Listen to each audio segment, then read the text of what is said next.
Good morning, this is the Eager Beaver Show. You are listening to a True North Eager Beaver Media Incorporated podcast.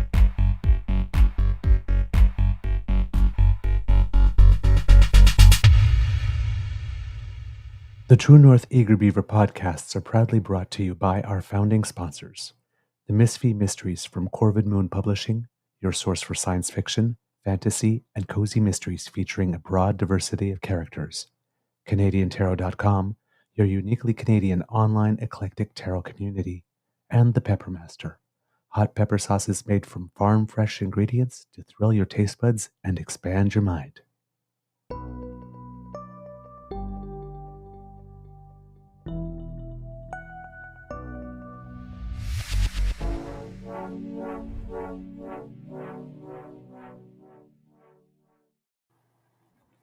Well, good morning and hello, kids, and welcome to season 3 and episode number 343 of the Daily Beaver Morning Show here on the Crier Media Network.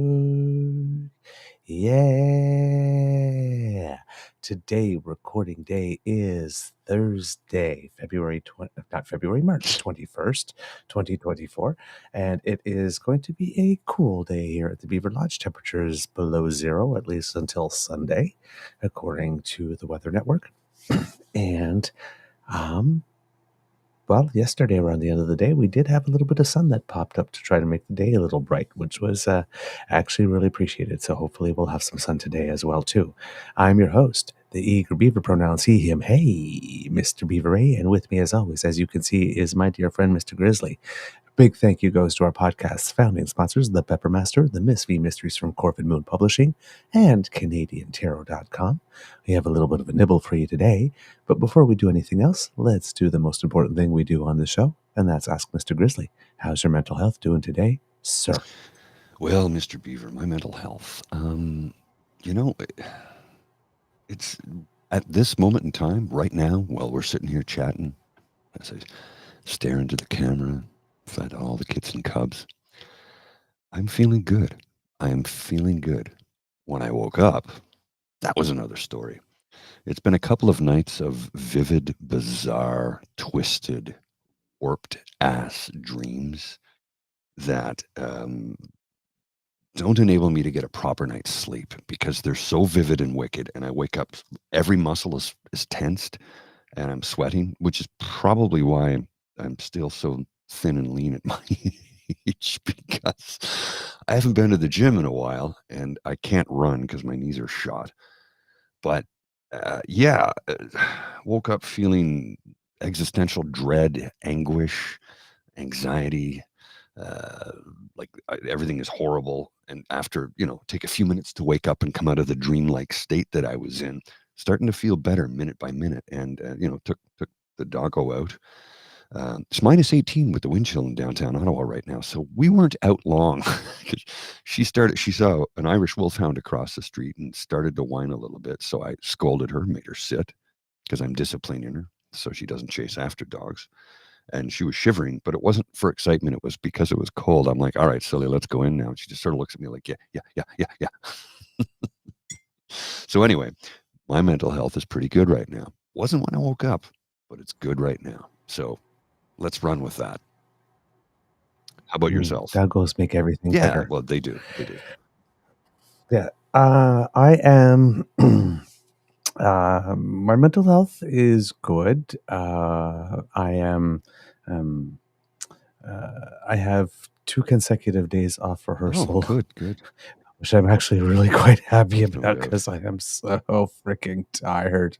But then we go into we call it Hell Week. I mean, it's not really Hell Week, but Tech Week, the week that's very busy.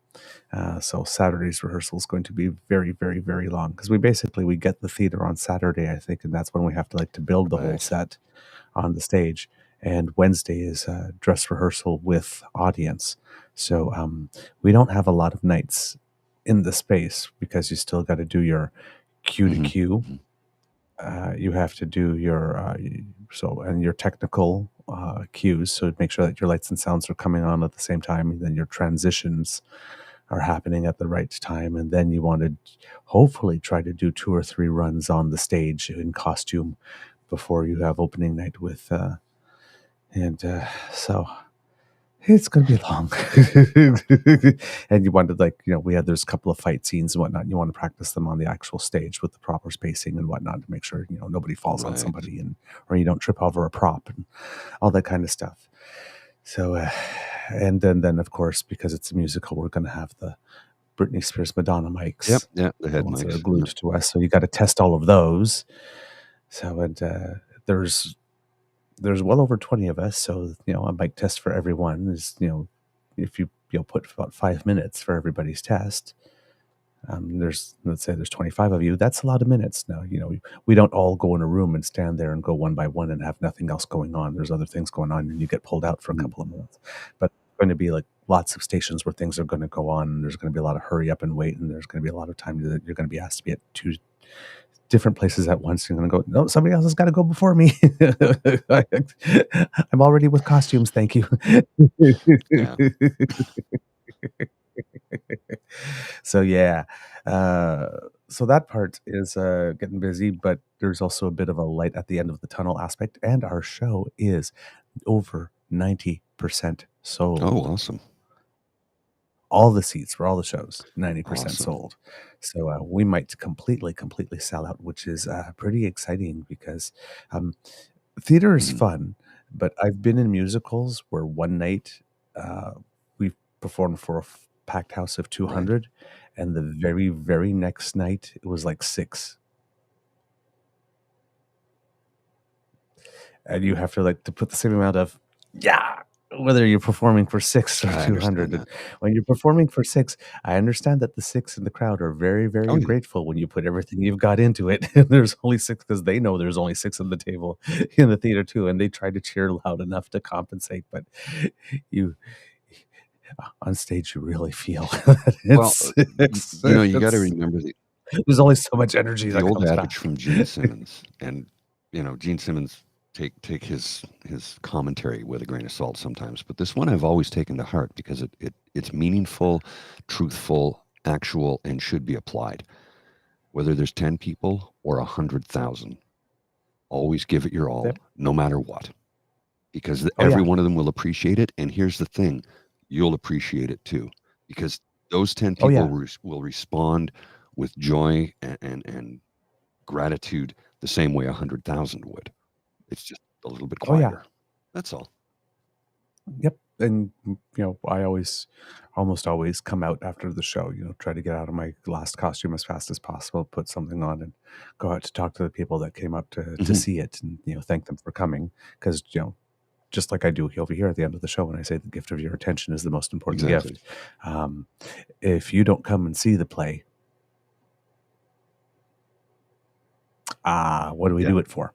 So, precisely. we don't get to do what we do if the audience does not show up. So I'm always, always, always grateful for people giving us the gift of their attention and their Mhm. presence and their time.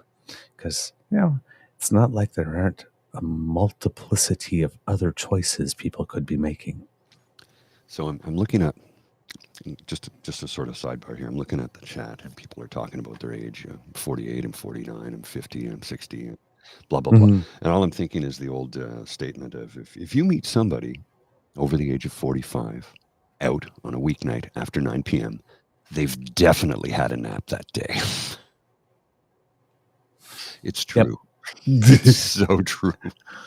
Or the alternative would be, or some sort of They haven't, medication. yes, or they haven't gone home That's yet. the other thing. That's the other thing. So yeah, because you might And that happens sometimes. You meet somebody who's, let's go for a beer after work. You know what? It's 5 o'clock. Sure. Let's go for a beer. I got time. Which turns into 3 or 4 more. And I've played you the Larry Miller 5 levels of drinking. There are 5 levels of drinking, 6 if you live in a trailer park, but tonight we're only going to deal with 5. It's a weeknight, it's around 7 p.m. and you get up to leave, and one of your friends, one of your unemployed friends, says, let's have another round. And it just goes on from there. Anyway, that does happen. If you see somebody over the age of 40, over the age of 45, out having drinks after 9 p.m. on a weeknight, one of 2 things has happened. They've had a nap that day, or they never went home from work. Yep, pretty much. All right, Kits and Cubs, some interesting things are afoot. One of them, what did you do? I hit my elbow on the mic. Right on your funny bone, right? I'm a little uncoordinated. Yeah, I saw that look on your face. That hurt. I didn't need that. That hurt. I didn't need that. I got to tighten this thing up again. Oh, once again, Kits, we do our own stunts. Yes, and sometimes I don't do them very well. Okay. That was priceless. I'm gonna have to watch that again once the show's over.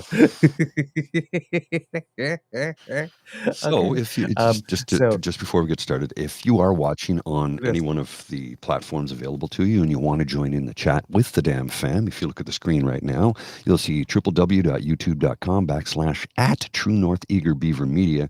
If you type that into your search bar, that will take you directly to our YouTube channel where you can join in the chat with the damn fam. I'll leave that up there for a couple of minutes. Well, while we begin the show, sir, please take it away. All right.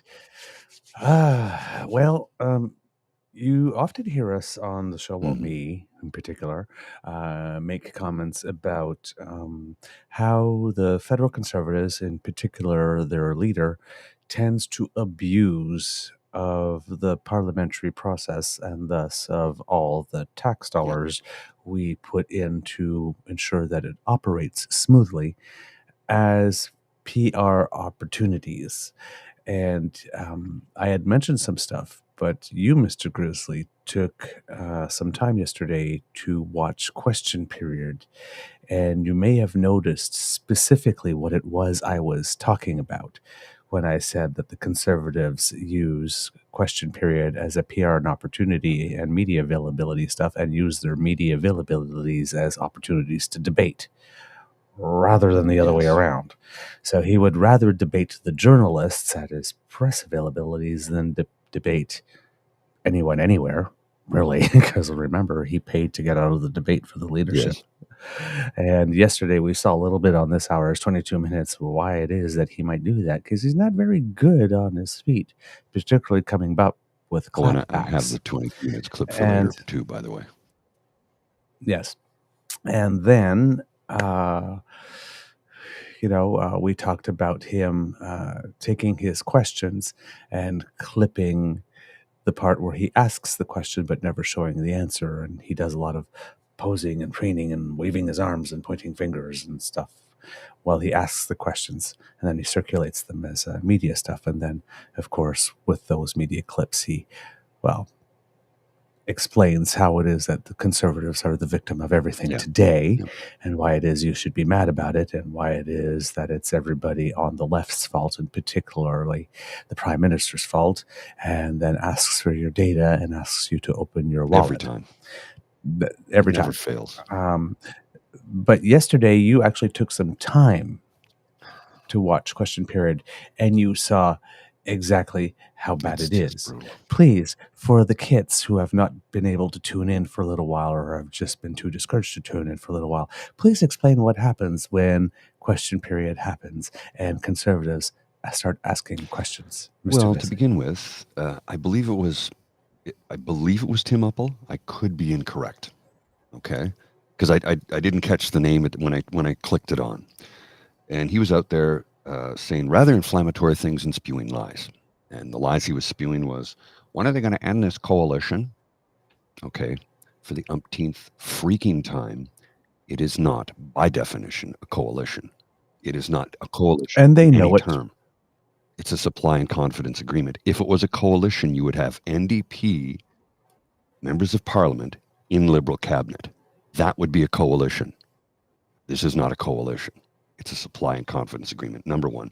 He went on to talk about the spikes in the carbon tax that is going to cost us so much money when we've already proven that isn't fucking true. Then he sat down, and the leader of the loyal opposition leader, the LOL, as I like to refer to him, got up and started to say, when are you going to spike the hike and axe the tax? This thing that 70% of Canadians hate. There's nothing to back up that statement that 70% of Canadians hate it. Number one. Right. Number two, spike the hike. So, I know what he's trying to do a spike like volleyball to knock it down. But normally, Or spike like a railway spike. but normally when you talk about through a it. spike in any sort of tax, Yep. it means it goes up. When the stock Yep. market spikes, you make money if you own stocks in Yep. certain. So when the slogan doesn't really work unless you're thinking does not. volleyball, right? So he must have Right. repeated that. When are you going to spike the hike and axe the tax? Justin Trudeau, when are you he must have said it 4 times in about 30 seconds. I literally had to turn it off.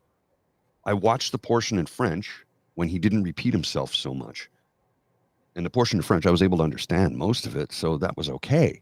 And there was back and forth between the PM and between the LOL. And then it went to English, and he kept repeating himself over and over again. And after about 10 minutes, I was like, I'm out. I can't take this shit anymore. This is childlike behavior. Yep. All he's trying to do is get his clip for social media. Yep.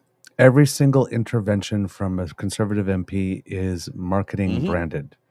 After 8 years of Trudeau, that's why we're going to axe the tax, stop the crime, build the houses, whatever, fire the liar, suppress the press, blah, blah, blah.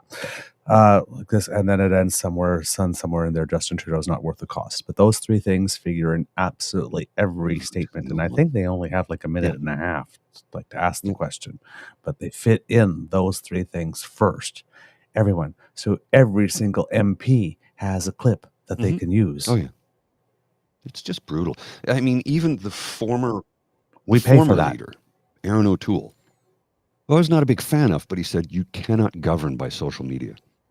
You should not be using the House of Commons to get social media clips.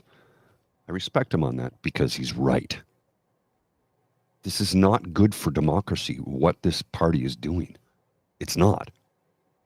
Yep. And it's another misappropriation of public funds for purely political partisan Absolutely expenses. It is, because every time they're up there, it costs us money. They're working, they're getting paid, which adds to the whole thing where he went on about how you'll have to get a job. Yes. Instead of, leeching off the taxpayer. I mean, dripping with irony from the man who has worked on the taxpayer's dime for 20 plus years. Yeah. This refers to the clip that we showed, the brief excerpt of a clip that we showed of some comedian from This Hour is 2 hours, 22 minutes posing as someone named Dan in a reception line at a Pierre Poilievre event, going up to talk to him. And at first he made the joke that he really likes him and hopes that he's the leader of the opposition for the rest of his life. To which Pierre Trudeau said, well, that's not going to happen because you're, and then couldn't come up with an insult. And then later on, then said, you work for the CBC, ha ha, like this. I'm going to defund the CBC so you won't have jobs, ha ha. The CBC shouldn't be spending money on comedians, ha ha. And then the guy went back in line. And did it again. Basically, and asked another question. And that's when the PP then made the comment about, he's going to actually have to work for a living and no longer be taxpayer funded, which is like, bro, all I can hear is like Chris Rock. Do you hear the words coming out of your mouth as they were coming out of your mouth? No, they don't. They don't. I have the clip. Shall we show it now? Can we show? We can't show the. No. I'm going to start it at the 48-second mark when he's just getting in line. We'll just watch Yeah. the interaction. The first interaction, we can watch the rest later. This is only like, I don't know, 20 or 30 seconds. We saw the first one though, Well, yesterday. actually, that's kind of chopped up. That was edited for time content. That Yeah, was edited for yeah. time. So okay. here, let's just watch this. It's just a few seconds, and we'll come back to the show. Oh, let me just fix the thing here. Yes, and then when he goes back then a second time, as the guards are putting him away, he's asking him, "What will you do to make guarantee free speech?" As he's being We'll carted come away. back to that later. For those of you who didn't see it, that was a little bit of the clip. One sec. Now I do question. There was a bit of an edit there that they cut out. I don't know what they cut. I'd love to be able to see the raw footage because there was a jump cut there. Yep. Yes, and I would love to know what took place, because otherwise, there's the accusation. Well, you just did that to make him look stupid. No, he made himself look stupid on his own when he couldn't answer a simple question. Actually, he couldn't. It wasn't even a question. He just couldn't respond to him correctly when he said, wish you were the loyal opposition leader for life. Well, you can't. You. I know you are, but what am I? Is basically what he did. Yep. It was good. It was really good. Maybe PP doesn't realize that he's taxpayer funded. Yeah. Maybe he doesn't know that. Which would be a little frightening after holding down a job for 20 years. For 20 years, where you're taxpayer funded. Yeah. Well, so yesterday, little PP decided that he was going to stomp his little foot.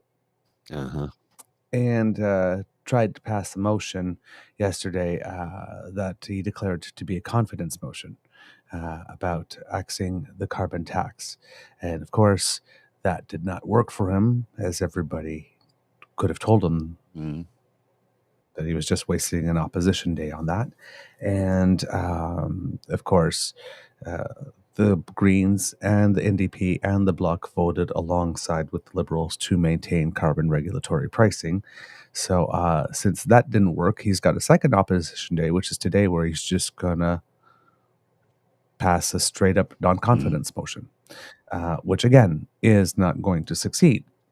So he has an opposition day. He has two opposition days. He could raise an actual question about something having to do with affordability. He could raise an actual question about something having to do with climate or the way that we pay for GHG gas emissions. He could propose another solution, ask why we're not doing that instead. Like he could go on all in on cap and trade or something, rather than a fee specifically, but he didn't do that. He could have talked about healthcare. He didn't do that. He could have talked about something for the disabled community or Indigenous Canadians or youth, but he didn't do that. He's just saying, because I want an election. I want an election now because the polls are good for me right now, and even though we have this fixed election date law, and even though we know that there's a confidence and supply agreement, hey, federal government, Justin Trudeau, even though you were democratically elected for 5 years, we normally do 4,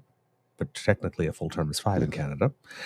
Even though you were democratically elected for the next 5 years, why don't you just decide to commit political suicide and have an election now? Because, well, once again, we Conservatives believe Canada is Burger King, and, well, we just have to belly up to the counter and order it, and then we can get it our way. And remember, we want to have the election now because we think that you're weakest now. Please give us an election. That's the way it works. That's not how it works at all. And this is all over the carbon tax, remember? This is what non-confidence vote is about, the carbon tax. Let's go back in time for just a couple of seconds here, shall we? Let's go back in time here. I should mention that while our plan will effectively establish a price on carbon of $65 a ton, growing to that rate over the next decade, I should mention that while our plan will... Interesting. Yep. So it's basically Stephen Harper's plan. The rate of carbon right now until April 1st will be at that $65 a ton, rate that Harper said back then would be. So it seems that the only problem that the Conservatives actually have with the program is that the money actually returned, the money collected is returned. to Canadians, because Harper's plan did not include that. I can't tell what the Conservatives object to about the current climate pricing scheme, other than the fact that money is returned to Canadians, because in all other ways, it is the same scheme as Harper said he was going to give us, which PP had no problem with. And the whole thing is that PP is framing this as, we're demanding that the Liberals give us an election now because allegedly, according to us, 70% of Canadians are pissed off about this carbon thing. So let's have a carbon tax election. And it's like, dude, I don't know where you were the last two elections, but weren't the last two elections carbon tax elections? Mm-hmm. The first one that gave us Trudeau, where he actually ran on putting carbon pricing, and then we voted for him and voted for it along the way. And then we had you guys raised holy hell, and then you brought it to the Supreme Court, and then you lost, and then you tried to run on that in the next campaign. You even pretty much performed a coup on your own leader at the time, Aaron O'Toole, because he wanted to bring in some type of carbon measure, but that was really weird. It was like Club Z, the more you burn, the more you earn, which is kind of weird. Club Z and Teddy Bear. Yeah, which was a very, very, very weird way to do it. But hey, at least you kind of had this sort of maybe plan. But you turfed him because of that. Mm-hmm. And now you're sitting there going, now we want this to be the carbon tax election. No, you've had your carbon tax elections twice. Yeah, twice. Twice. The matter's settled. But of course, they spent the last 8 years basically shit-talking it, and now they've got a significant portion of Canadians to, somewhat agree with their position that the tax should go. I guess if you lie about something long enough, you'll get a critical mass of people willing to buy it. Well, that's what they're banking on, right? But the thing is, most Canadians realize we are in a climate crisis. Most Canadians understand we have problems. The wildfire season we saw last year was not like anything we've ever seen before. And in Alberta, it actually never stopped. It never stopped. They were still burning. Underground all winter long. Alberta is going to be experiencing a drought this year.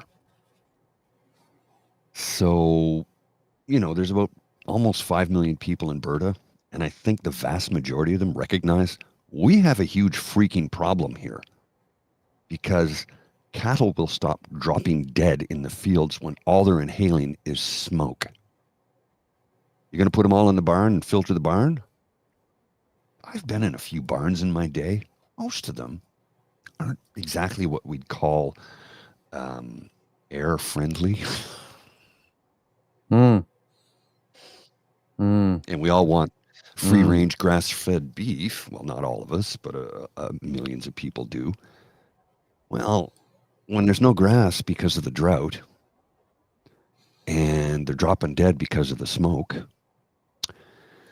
how are we going to eat? And how are those farmers going to be able to raise their cattle when there's no cattle to be raised?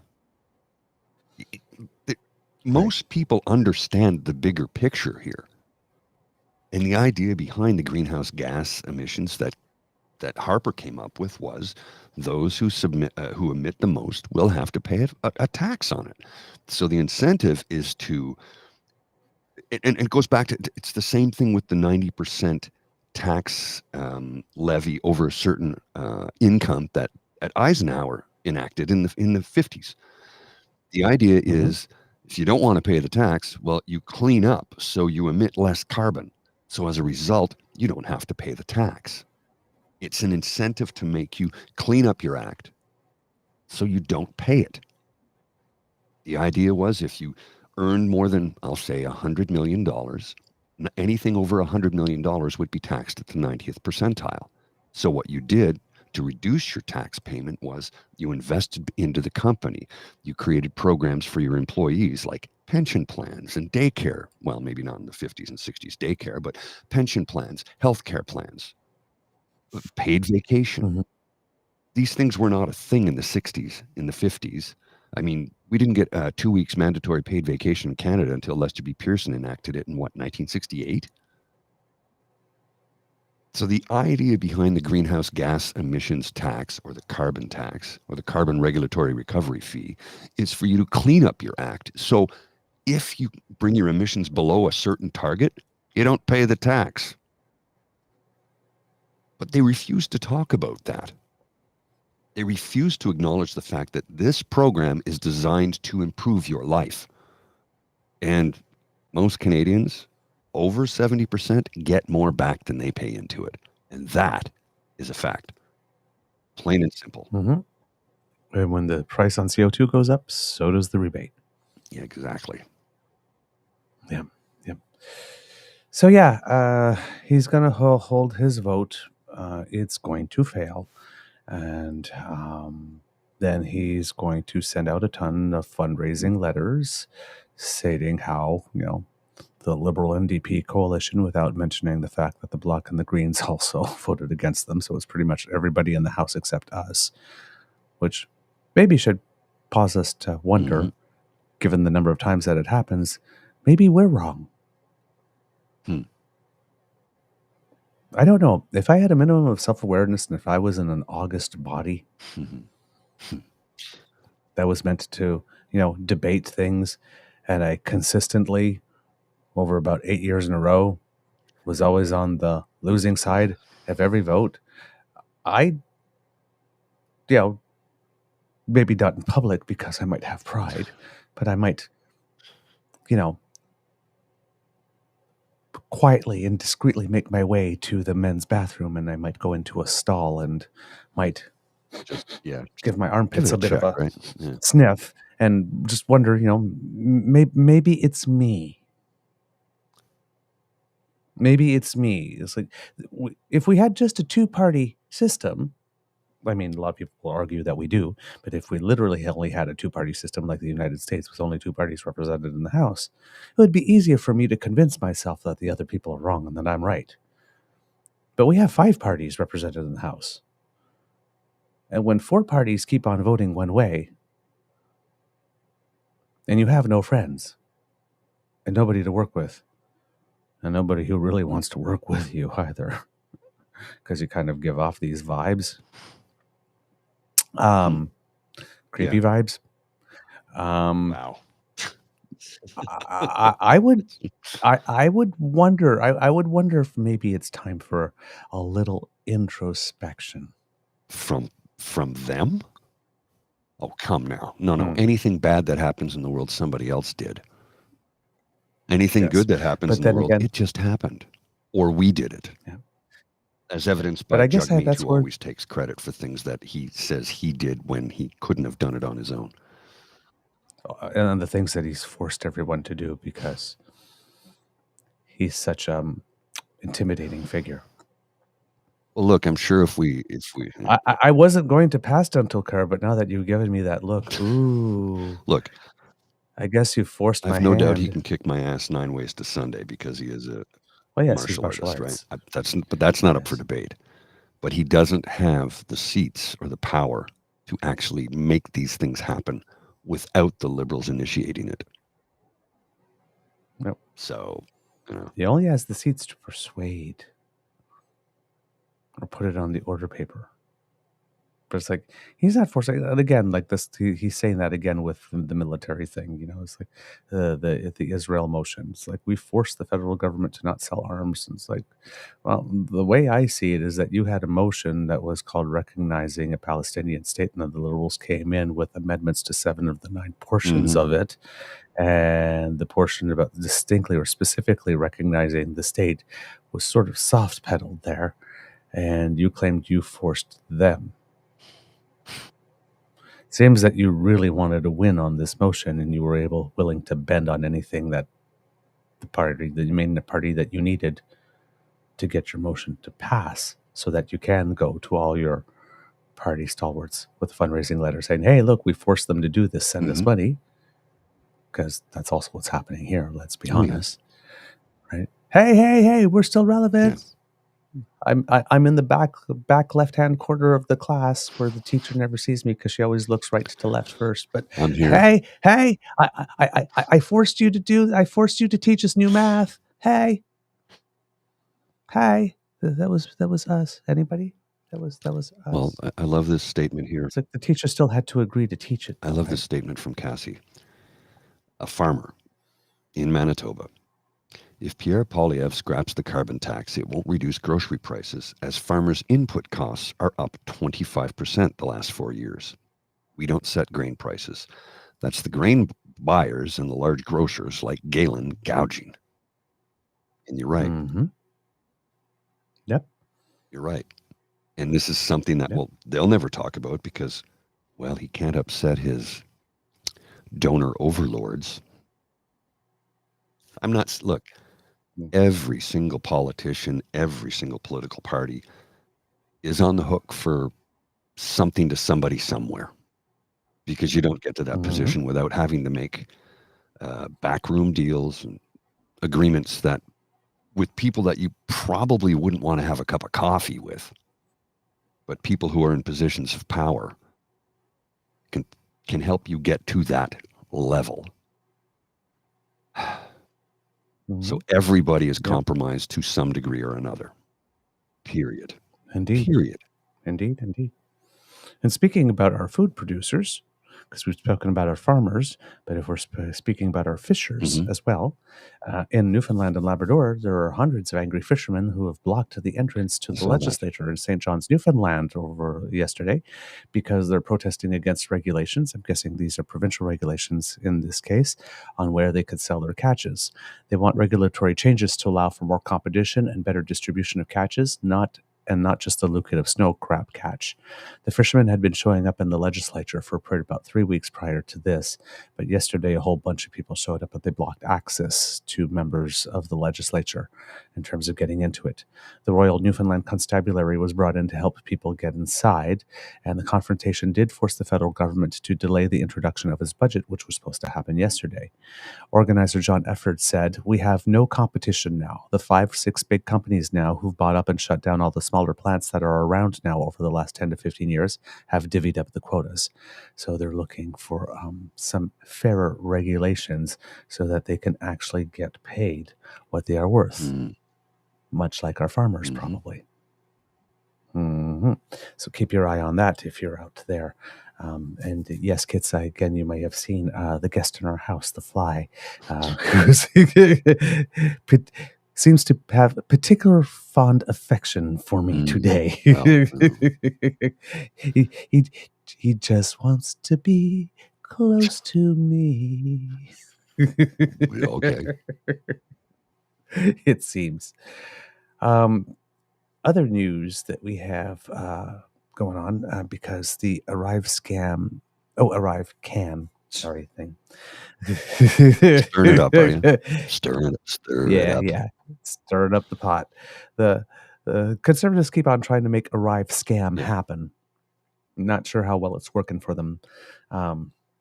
But let's take a look at this budget the federal again. government. Let's take a look at the budget again. Yes, exactly. Oh, yeah, that's interesting. So according to this, their projection was 54 million and it came in at 55. And then there was another 6.8 million tacked on, which was not forecast because it was changes to core CBSA IT systems to manage health measures such as random testing and contact tracing as prescribed by orders in council. So they were literally 1 million over budget, which is incredibly close to the real thing. Unbelievably close to the real thing. And then another 6.8 million tacked on, which had nothing to do with the budget. It was just orders in council said, oh, we also need to do this. So something they couldn't forecast for. Yeah. And so they had the two owners of GC Strategies come in to testify. The first one was combative. The second one basically said he didn't really know much about what was going on and didn't even bother to read the news reports on what they were saying about them. Because claiming that he does mostly administrative stuff with regard to this particular contract. But all of this is happening concurrently with the federal government investigating how it is that it is doing procurement. And yesterday it was announced, the federal government itself announced that they had identified other federal IT subcontractors who have used fraudulent billing schemes, allegedly.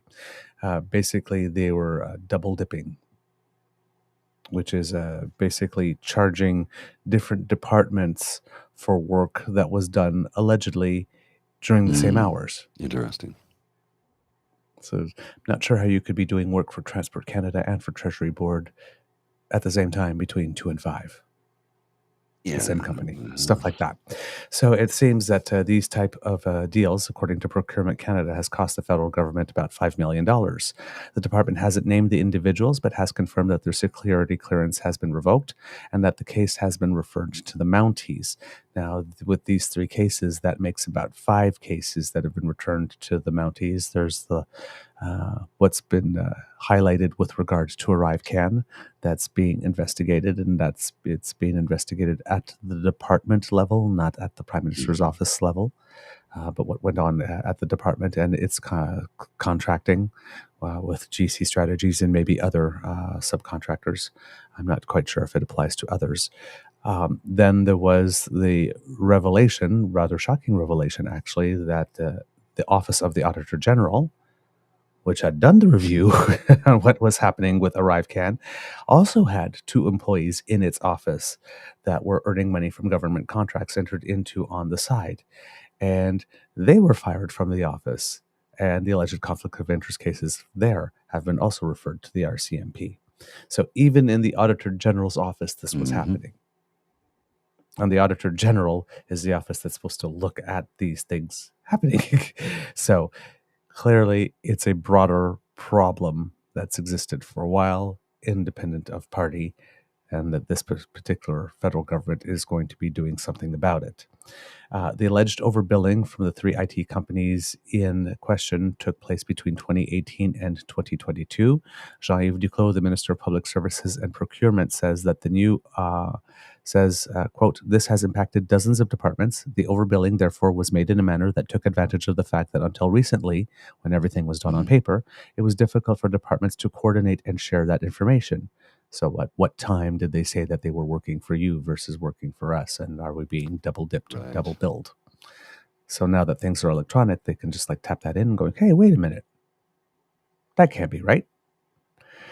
So in addition to referring the case to the ethics case to the RCMP, it seems that the government has decided to establish a new Office of Supplier Integrity and Compliance, which will allow the government to better respond to wrongdoing and further safeguard the integrity of federal procurements.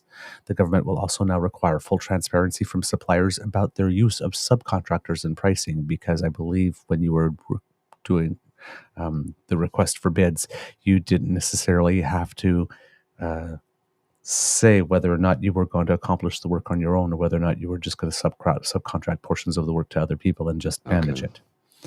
Because it seems that that's what GC Strategies was doing. Was they weren't doing much of the IT work on their own. They're saying, but hey, we know how to coordinate these types of projects, so give it to us, and we have the contacts and the network to be able to get it done, and we'll manage all of that. So it adds a layer of middleman. So basically, they ended up, rather than hiring an IT company to do the work, they ended up hiring a project manager. Was essentially what happened here. Yeah. Well, hey, good project managers are worth their weight in gold, but that's not up for debate. They really are very valuable. But that is expertise that you could have in house. Yeah, no, I'm not. I'm not diminishing. Just hire more. Just understand that. Yeah. Yeah. No. I know that. Yeah, but I mean, in that case, just hire more public servants and have a bigger department, rather than contract. I am not diminishing the work that project managers do. It's very important work. I work with project managers constantly. It's demanding, important work. I just want people to understand I was not diminishing anybody. But yes, we could have done it in-house instead of contracting out. Oh yeah, absolutely. So. The government will now require full transparency from suppliers about their use of subcontractors and the pricing. And the way the government hands out and oversees expensive contracts is also now being reviewed. These instances of alleged overbilling were detected due to a mix of tips and advanced data analytics. And Minister Duclos says, "This is obviously a troubling outcome, something that we would never want to see. The good news, if there is good news here, is that it shows that the investments in what we call electronic procurement are starting to work really well, because they were able to detect it." PNC bio comment. How are we poor architects, software architects, going to triple bill? Ah, damn, that AI's come for you too. Ah, darn. So, yeah, it will be really, really interesting to see. And it seems that there will also be an update to a management guide for public services in charge of managing federal contracts. Anita Anand, who is the Treasury Board president, says that she says that the recent reports regarding government contracting, as well as the actions of some individuals, are very concerning. So that's pretty much a boilerplate statement, but I'm guessing that now that she has to be brought into it, we could probably count on more action because, well, I mean, it's Anita Anand. Yeah. I'm just Don't saying. mess with Anita. These days, that's pretty much all you have to say. Anita's on it. Okay, we're in good hands. We are in good hands. Yeah. And the government says that there are another 5 to 10 cases of procurement fraud that they are looking into right now as well. So there might be more on this story with regards to other departments or other players coming up. So don't be surprised if you hear that there's more, because the government is basically telling us that there might be more and that they are looking into it. There you go. Another thing that is happening, we kind of hinted at it a few weeks ago because the Conservatives were trying to frame it as the Liberals trying to rig the election in their favor. But there are going to be some changes coming to the Elections Act. I believe the wording has now been tabled in the House of Commons. But this results from the supply and confidence deal that the Liberals engaged in with the New Democratic Party.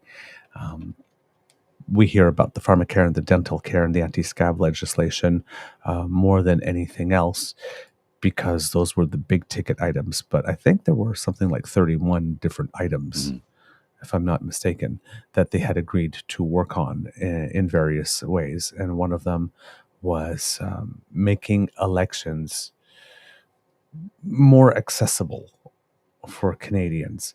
So it would have things to do like adding 2 advanced voting days to the number of days that we have, seeing if the actual election day specifically would rather be 3 days instead, 3 consecutive days, and possibly include some time on a weekend, which would make it easier for people to vote.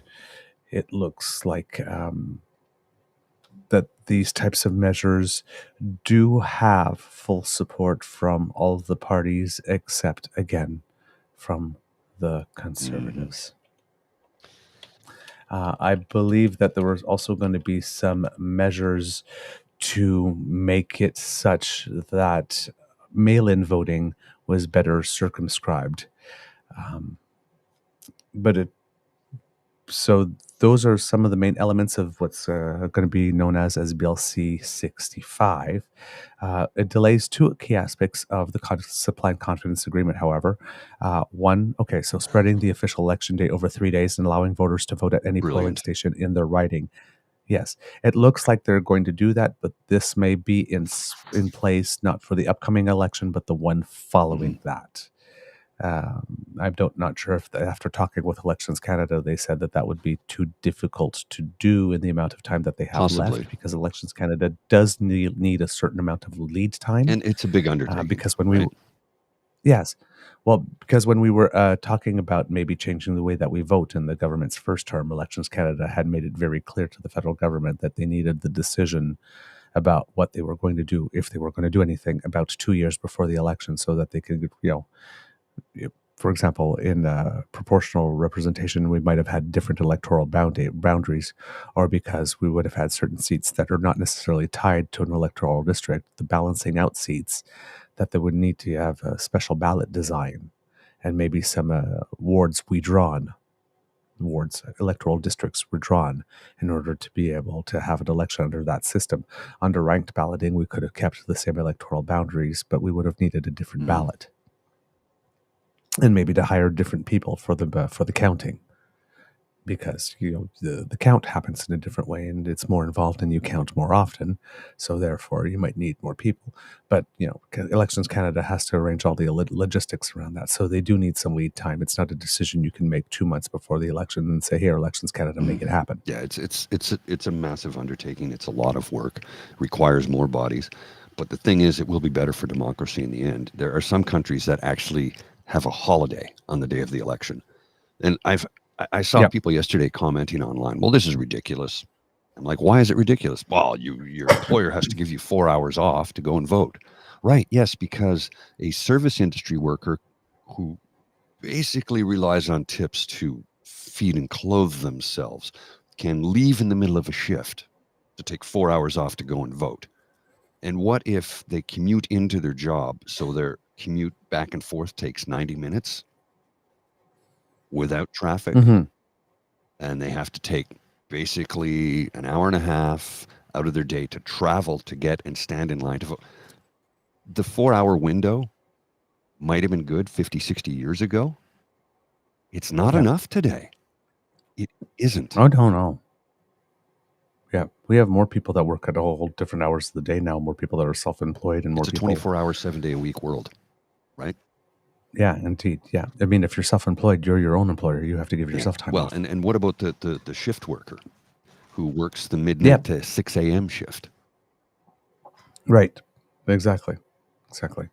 So, yes, as I suspected, it was Elections Canada that raised concerns about implementing the latter two reforms that I mentioned, which was the 3-day actual voting period, and voting anywhere in your electoral district. And that's confirmed by both the Democratic Institutions Minister Dominic LeBlanc and the NDP Democratic Reform critic Daniel Blakey, who's getting a lot of mentions on our show of late, doing a lot of good work. So if passed, C-65, this is according to the CBC, would instead aim to implement those changes by 2029 while asking Canada's chief electoral officer to report back to Parliament on progress towards those changes in the meantime. Dominic LeBlanc said it's certainly our hope that those changes could be made sooner. Quote, the principal objective was to improve access to ballots, improve the ability of Canadians to participate in the electoral system. Elections Canada identified some reasonable concerns. LeBlanc said allowing voters to cast their ballot at any polling station in their riding would require Elections Canada to adopt new technology so that a person would be removed from the voter list across the district once their ballot is cast. So that would prevent someone from going to another polling station in their district with their voting card and saying, hey, I want to vote again. Because it would appear everywhere. Think of how much easier that they it would voted. be if you can vote anywhere, literally. So you don't, that commute time, gone. It's gone. And some people say, well, I'll just, vote when I get home from work. Well, what if your shift ends at, I don't know, 7 p.m., the polls close at 9, you have to pick up your kid on the way. By the time you get home, it's 10 to 9. Yep. And with regard to the 3-day voting period, what Elections Canada expressed as a concern was more on an operational basis, because it would have to ensure that the buildings that they typically use as polling stations, such as schools and religious centers and stuff of the like, senior centers, would be available for 3 full days rather than just one. And they didn't have enough time to be able to ensure that in all the places across Canada where they're going to have one, because there are many voting stations per district in a lot of cases. Everybody said was all agreeable that these concerns were understandable. Bill Blakey said, we wanted to be sensitive to those concerns. We wanted to make progress, but do it in a way that's realizable. The legislation does include proposals that, if passed, could be implemented in time for the next election. Those proposals include the addition of 2 extra days of advanced voting, making the vote on campus program for post-secondary students permanent. Finally, Canadians who wish to vote by mail would also be able to register for a mail-in ballot online and return their ballot to their polling station in person if they missed the mailing deadline. The bill also contains provisions to allow for more flexibility for voting in long-term care facilities. The bill also contains a suite of measures the government says are meant to safeguard election integrity. Those measures include prohibiting political donations made through money orders, yes, prepaid gift cards, yes, and cryptocurrencies, thank you. The government says it would also expand third-party contribution rules to target donations being made by foreign entities, thank you. Current laws about impersonating a candidate would also be expanded to cover artificial intelligence or deepfakes. The bill would make it an offense to make false statements about the electoral process, such as misleading statements about who's allowed to vote and how to register to vote. I'm surprised that was not illegal already. Federal law requires that the next election be held no later than October 2025. LeBlanc said the intention is for parliamentarians to ensure that this legislation can be in place as quickly as possible. And the last little thing that's not in this story, but the bill also proposes to change the proposed election date from October 20th, 2025 to October 27th, 2025. And people are going, oh my God, why? What's going on? What have they secretly got planned? It's nothing. It's just that October 20th is Diwali. Ah, yes. So that would eliminate a large portion of the population from showing up. So, yeah. Yeah. Yeah. That's all. That's all that's going on.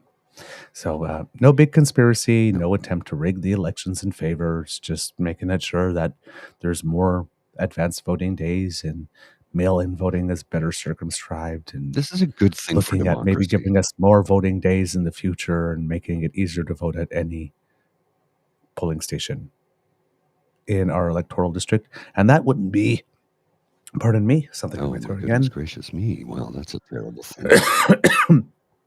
You missed the mute Missed button. the cough button. I missed the mute button completely. Because I had my finger on the thing and I Moved coughed your and finger. Yeah, the that thing happens. slipped. Yep, moved my finger as it was. And those latter two options wouldn't be those latter two changes wouldn't be an option until 2029. Well, so So are the conservatives going to vote against no this? and no Do change. you think they Yes. will? They're probably. Oh yeah, and yeah, because mail-in voting Yeah. is the devil. Well, and let's not forget the Remember. Fair Elections Act. Yes, and and in case you hear it, there is, as you can hear, there is no plan to sort of change some immigration rules to allow people's Canadian citizenships to be approved faster, so that the Liberals can make sure that more of these people coming in to replace white people are eligible to vote in time for the election to buy himself one. That's another one that's been going That around old when this was chestnut. originally proposed. Yes. Yes. Yes. They will say anything. Anything to win the minute. They will literally say anything. All about winning the nanosecond. It's literally all about it. It's just not more complicated than that, unfortunately. The last little thing that I have for you is with regard to our military. It seems that in order to reverse staffing shortages, the Canadian military is changing two requirements when you're applying to be a member of the Canadian Armed Forces. The first one is called the Canadian Forces That was a Aptitude mistake. Test. Sorry. I didn't mean to do that. Okay. Sorry about that. I put something on the screen by accident, so- folks, for those of you listening. Ooh. And I missed it because I'm reading from notes. Darn. It was just Darn. nothing. Okay. So the first change that it's making to its staffing process is regards the Canadian Forces Aptitude Test, which is a 1-hour multiple choice test intended to assess a candidate's verbal skills, problem solving, and spatial ability. 60% of people, it seems, who've expressed interest in joining the Canadian Armed Forces changed their minds when they were told they had to take the test. So as part of this pilot project, the test will be scrapped for almost 50 occupations during the application phase. So for occupations such as sailors, gunners, and intelligence officers. But if they pass the application phase and become members, they will then have to do the Forces Aptitude Test once they join up. However, the results will not affect their career. Okay. In terms of if they fail it, they will not. I can't say how they will say it will not affect their career. If they fail it, they probably will not be fired, but I'm sure it's going to have They won't be promoted. an impact on potential promotions. Yeah, exactly. The CPC reported a couple of weeks ago that the military is in a crisis because just over half of Canada's military is ready to be deployed. This is according to an internal assessment of the military dated as of the end of December. Only 58% of military staff is ready to be deployed or to get a notice to move and act on it. And only 46% of our equipment is considered unserviceable if NATO required us. The military is down 15,700 members. A lot of that had to do with inability to recruit as well as they wanted to during the COVID phase, but they were having trouble aside from that before that. There's also a funding and spare parts and ammunition shortage. The upcoming budget is expected to cut $79 million from military readiness. There are 3 separate public opinion polls recently, which we had reported on, that show that Canadians are becoming a little more concerned about the state of military readiness. About a third of Canadians are now considering military readiness and Canada's place in the world as being one of their top issues. And there's an opportunity here for the Liberals to straddle the center and appeal to red Tories by increasing spending on military readiness while showing a desire for fiscal discipline in other areas, if it wanted to go that route. According to the Minister of Defense, Bill Blair, the force has been losing more people than it has been able to recruit for the past 3 years. The other change that they plan to make, the first one was the aptitude test. The second has to do with the medical screening processes. At the moment, we have a one-size-fits-all medical standard, and it's being overhauled. So me, for example, because I have a food allergy, I would not be able to be accepted into the military, because you would assume that when you go on a military campaign somewhere, well, I'm sorry, but we can't just make sure that specific diet, that we have, like, regular flour, and then we have gluten-free flour for you. Right? That's logistically, that's too difficult. Well, it seems that there are going to be a whole bunch of medical conditions such as anxiety, allergies, ADHD, or celiac disease, which ruled you out automatically, which now no longer will rule you out for jobs within the military that can be done by people that have what's called low-risk medical employment limitations. Okay. Right now, these people are just instantly screened out. So when we were having that discussion with Army Chris, saying stop trying to appeal to people to join the military for the purposes of diversifying it, because there's only about 1% of Canadians who really want to do that job, but make it easier for the 1% of people who want to do that job to do that job. Well, this is it, because among the 1% of Canadians who want to do that job, some of them might have seasonal allergies. Or some of them might be celiac and whatnot, and or have a slight hearing impairment or something. And so, sorry, you can't be part of the military. We've ruled you out. Well, now there's maybe room for you. Well, and they can find, you might not be deployed into a theater of war, right, or a combat, but you could be deployed within country to help with maybe a diplomatic mission. There's a million different jobs in the military. It's like my seasonal and food allergies would be a hindrance, along with my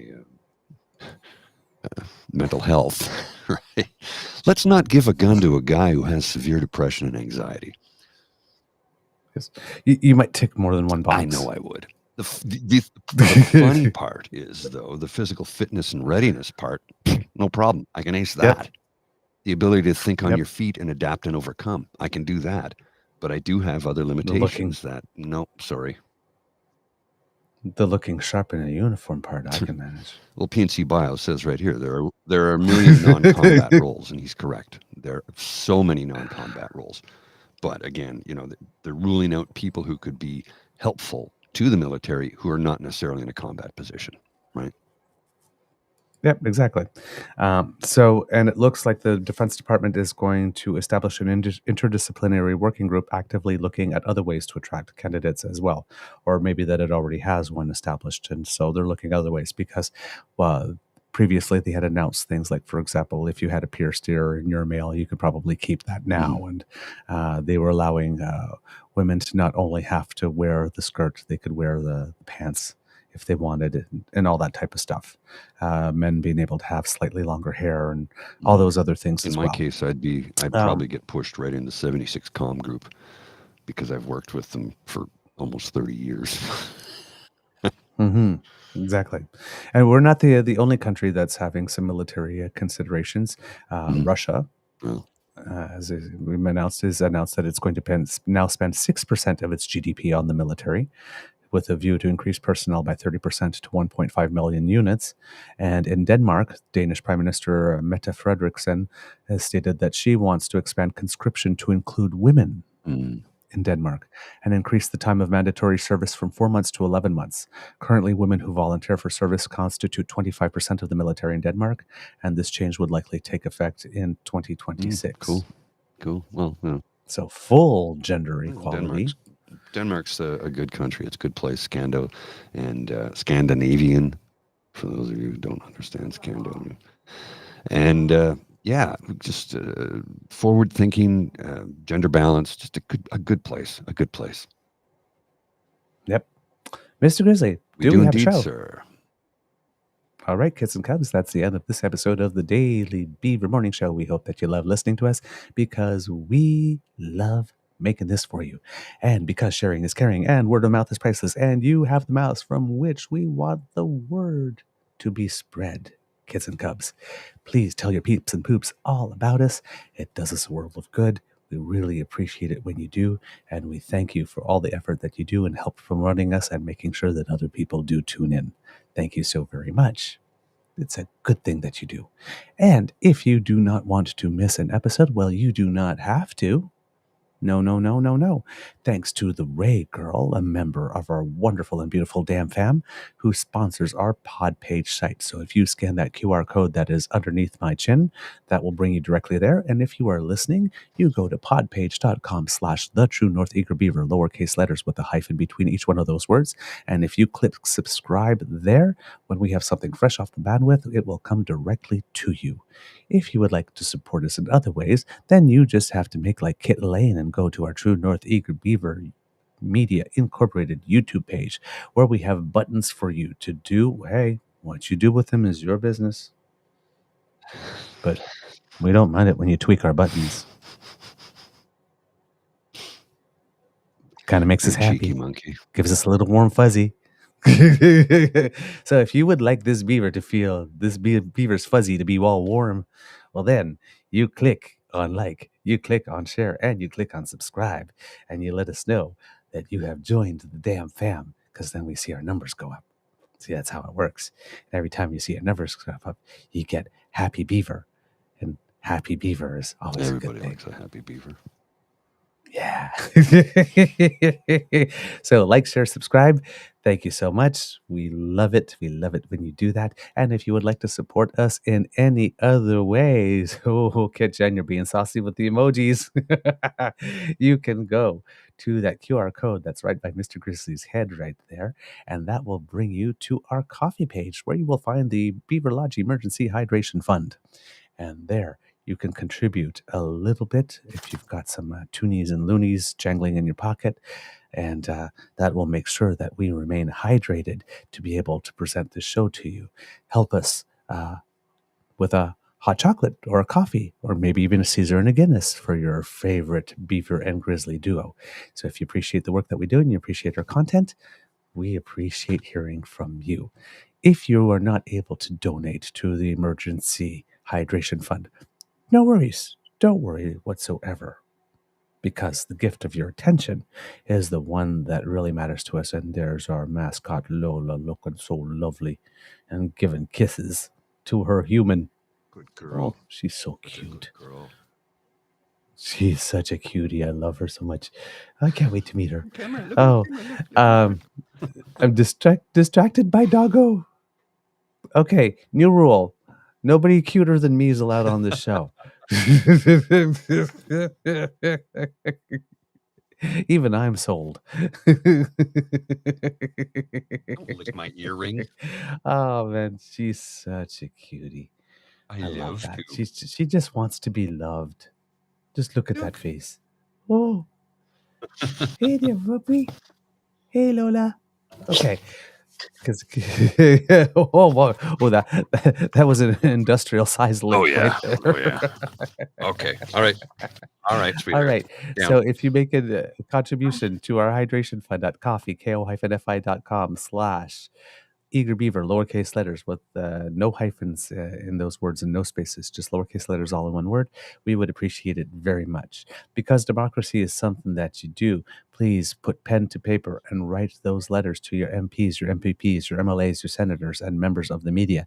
Tell them that you demand better and that you want better coverage. Yeah. And that you want better policy. and you want better candidates. Or better yet, call your elected representative and ask them for a meeting. But if there's something that really matters to you, please put it to paper. It matters. It really matters, and it helps a lot. From the Beaver Lodge, this is your eager beaver saying it could be a tough world out there, kits and cubs. So please be kind to and gentle with yourself. Yes, Kit Tabby G. Yes, Mr. Grizzly may have the pupper, but I have my pet flies. Pet flies. Oh, yeah.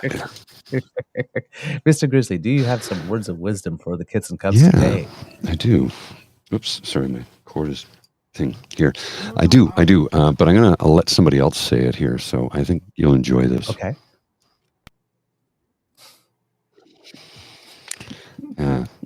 I thought that was pretty good.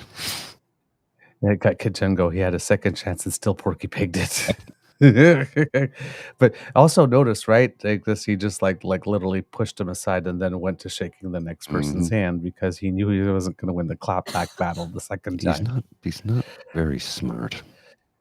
He's temperament again, as Charles Adler put it, temperamentally unfit. Yes.